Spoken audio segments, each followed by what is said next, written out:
This has been a memory-jogging week for me, and it seems the only person we haven't met is the man who founded the Columbia Broadcasting System in 1928 and has guided its destiny for these 50 years.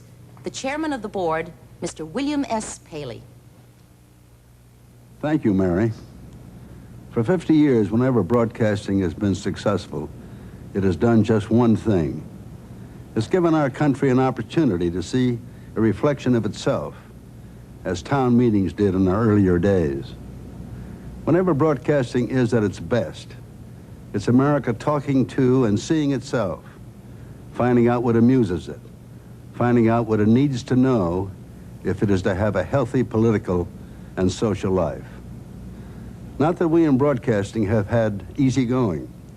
Some people say that we are leading the country, not following it, leading people astray, teaching them false values, giving them false facts. We do make mistakes, but we're not making those mistakes. We may be using bad judgment now and again, like all human enterprise, we're fallible. But public reaction is so swift and so powerful that you don't need delicate instruments to know when you've goofed. What we broadcasters know is that this country depends on broadcasting to an enormous extent for amusement and for news about itself and the rest of the world. That's what we do each day. We show our dreams, our nightmares, our facts, our fancies. That's what we've done for 50 years, flaws, mistakes, and all. But we have successes too. The biggest success is that America believes us, depends on us, votes us into their living rooms every day by the tens of millions. Thousands of people make up the CBS family and are responsible for our success and our history. But we share, too, the responsibility of producing the finest entertainment and news that honestly shows the world. We did our very best to excel in the past 50 years, and we're determined to do even better in the future. Thank you.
First, a panel lit up reading "On the Air," a shingle hung out in the sky denoting "Open for Broadcast."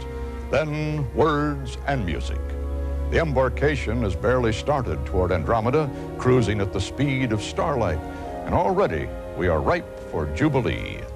Babes born on that night show gray, show wrinkles where they should be showing, are not as fast afoot as in the earlier interim, but since they ride together with us on the float we call our home, they join the party.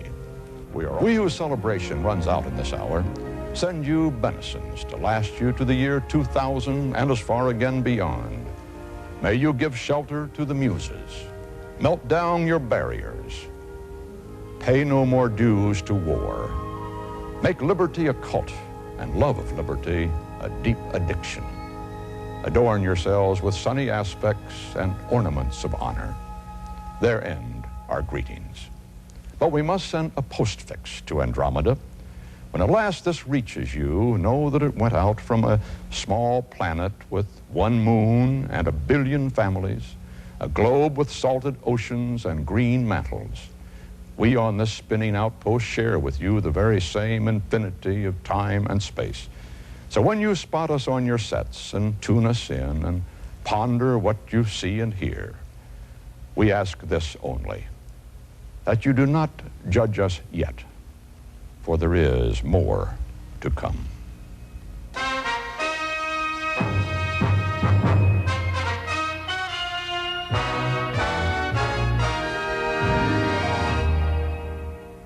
Well, we hope this week has made you realize that regardless of our ages or conditions or where in the world we live, because of radio and television, we possess a common background. We share more similarities than differences.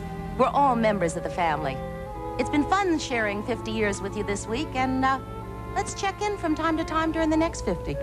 Harry, before we leave, there's some other members of the family who'd like to say goodbye as well. Ah. Let's join them.